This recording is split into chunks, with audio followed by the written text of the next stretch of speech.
Alan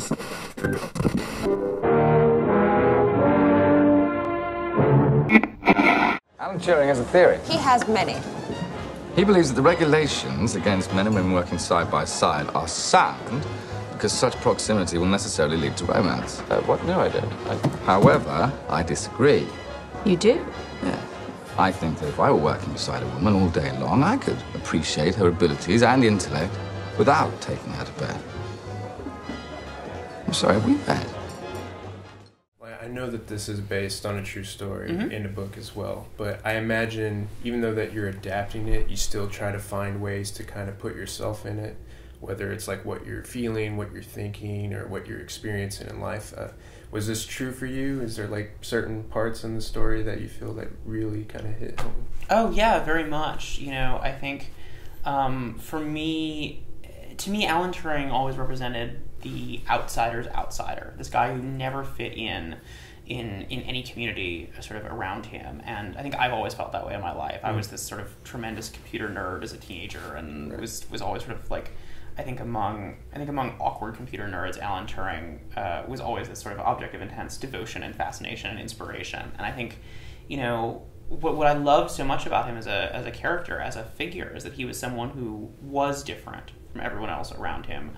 But precisely because he was different, he was able to see the world in a way that no one else could. Right. And so he was able to accomplish things that no one else thought were possible. Mm-hmm. And it's such a beautifully tragic story. Like it reminded me a little bit of Atonement. Just that I felt like that ending of that book or that movie was really great. But, yeah.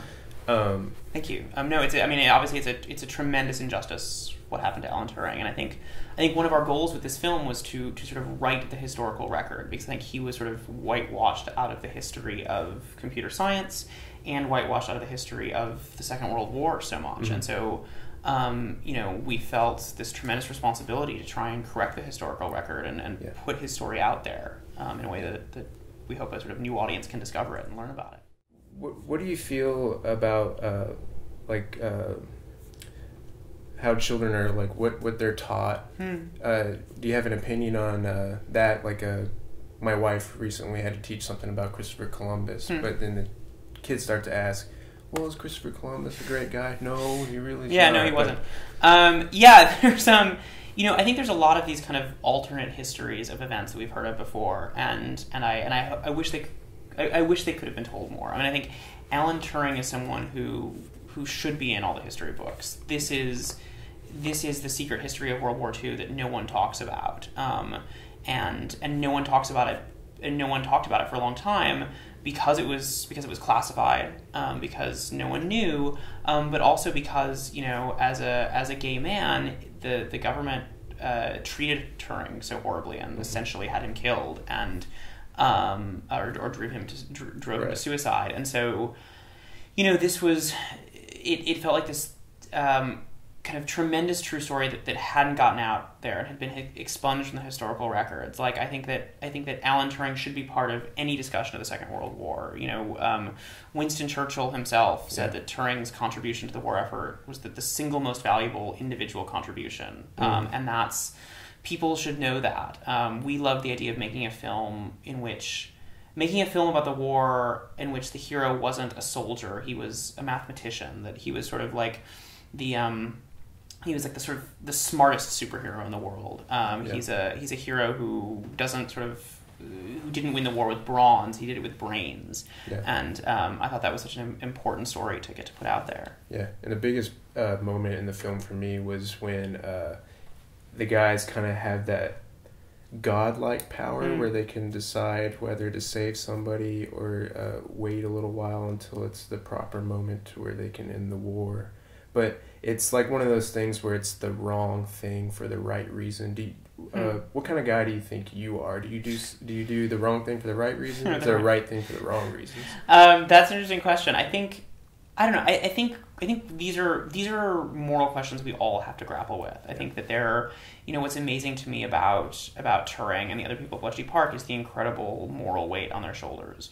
What to do with the information that they get from the German Enigma messages. I think that we all, you know, I think the ethics of spying are something that we certainly see in the news every day.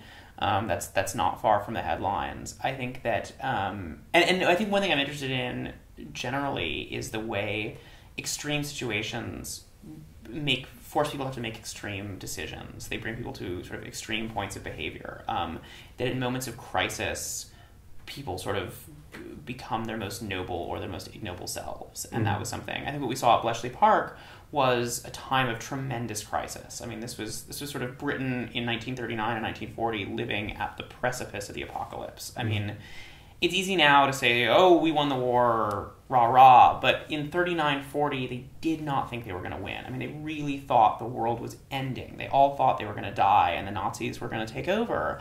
And the tremendous sense of pressure they were under but they had this like great sort of British stiff upper lip sense of like, they were just going to go through it and put one foot after another every day. And I would hope that I would be someone who would respond to a sense of crisis with such perseverance. Alan, you do not have to do this alone. What are you doing? What's going on? The Navy thinks that one of us is a Soviet spy. You've got more secrets than the best of them. What if I don't fancy her in that way? Can't tell anyone, Alan. It's illegal.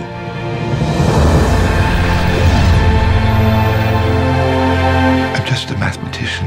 Sometimes it is the people who no one imagines anything of who do the things that no one